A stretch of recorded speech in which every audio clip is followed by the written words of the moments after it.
Praise the name of the Lord. I want to talk about a very important topic that is very dear to my heart. And I'm talking about praying the word of God, praying the scriptures. I call it turning the scriptures into pictures and then praying it back to God.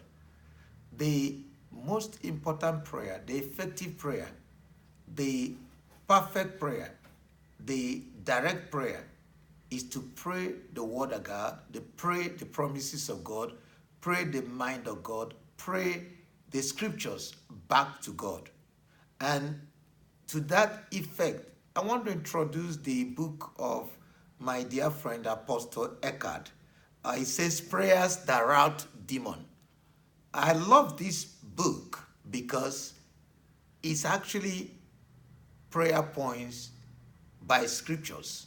It's not just prayer point that was extracted from the scripture and then modified or adjusted to rout or to attack demons. But this book is so good that even the Bible verses were given in parentheses when the prayer bullets were listed or enumerated or sketched out. And I love this book because if you pray the scripture, you pray God's word, which God said he has elevated above all his name. The Bible said the Lord ruleth over all. And how does he do that? He says kings rule by decrees. They rule by decreeing, declaring, proclaiming the word of God, the word of victory. The word of God is our final authority. It's our gold standard. When we talk about revelation knowledge in deliverance, we're actually talking about the word of God because God has elevated his word above all his name. God is in authority until he speaks, and then he comes under his word. He's obligated to fulfill his word. Did you notice that the research was carried out by Kenny Copeland Ministry, and they found that in all types of prayer, some people praying from their heart, some people praying their need, some people praying prayer points, some people praying, other kinds of pre-formatted, pre-packaged, or pre-rehearsed prayer.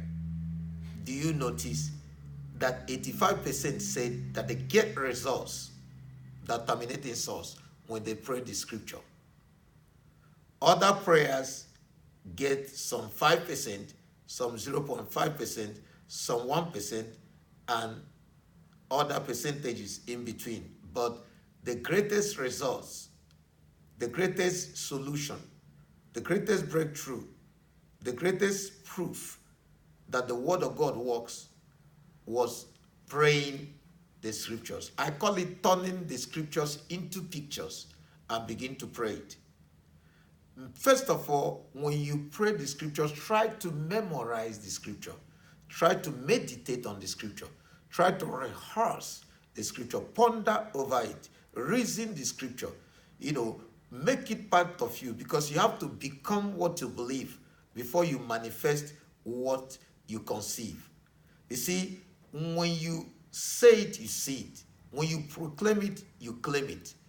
When you turn your desire, according to Mark 11:23, the sine qua non, the heartbeat, the balanced wheel of the word of faith message, he said, whosoever shall say unto this mountain, be thou removed, and be thou cast into the sea, and shall not doubt in his heart, but shall believe that those things which he says shall come to pass, thou shalt have whatever he say. In other words, you confess the word. And look at what it says in 24.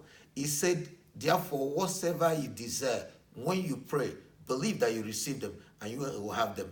Turn that desire into prayer. Go to the scripture. Find out the exact problem you are dealing with, the issues, the promises. Stand on that scripture and begin to memorize it. Begin to speak it with your own mouth.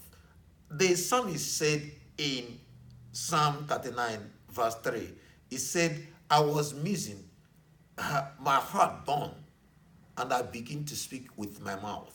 So, child of God, This is very, very necessary because we are talking about spiritual warfare here and deliverance. You can deliver yourself by preaching, or rather praying the scripture, confessing the scripture, proclaiming the scripture, decreeing, declaring the scripture. The book of Job said, if you shall decree a thing, it shall be established, and the light of God shall shine upon your ways. The word of God is light. The word of God is life force. The word of God is illumination. The word of God is decree, is power. The word of God is precept. The word of God do not come back to him void. The word of God is deliverance because there was power in the word. The scripture says he sent his word and healed them and delivered them from all their destruction.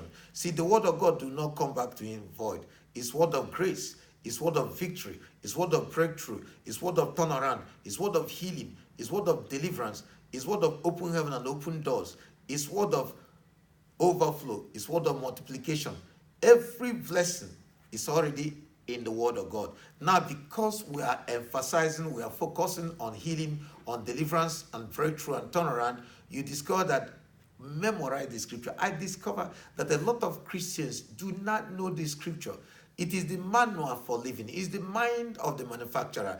The living word was given to us actually because the written word was given primarily to us to know the living word, to proclaim the living word. That's where the power comes from. There's power in the word. The Lord said, be strong in the Lord and the power of his might. Now, I'm introducing this book, Prayer That Rout Demon, because particularly we're talking about how to maintain, to sustain, in order to retain your deliverance.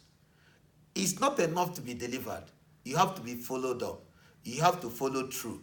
A lot of people come back and say, oh, deliverance did not work. No, deliverance works. After the prophetic, hands-on, one-on-one deliverance with revelation, after you go through the fire of deliverance ministration, after you've been liberated, what next? You have to feel the spirit, your human spirit.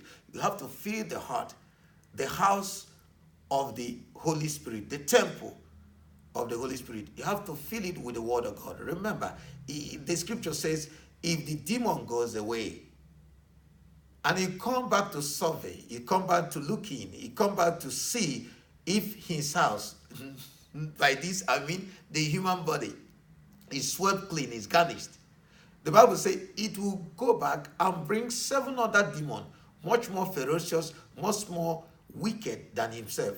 And the state of that person will become worse than when he didn't receive or hasn't gone for deliverance. So this is very, very necessary. And I'm bringing this book.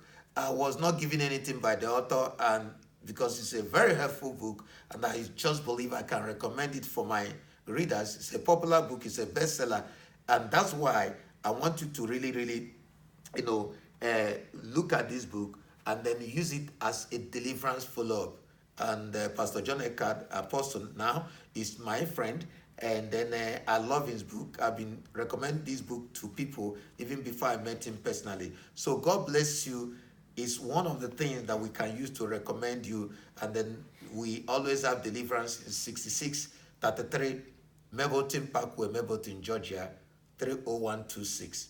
We need physical, hands-on, prophetic, one-on-one deliverance. Come for your deliverance, and then you can return, maintain to sustain it by, speaking the word of God, confessing the word of God, and praying the word of God with power, with purpose, with tenacity of purpose, so that your deliverance will be retained and will be permanent.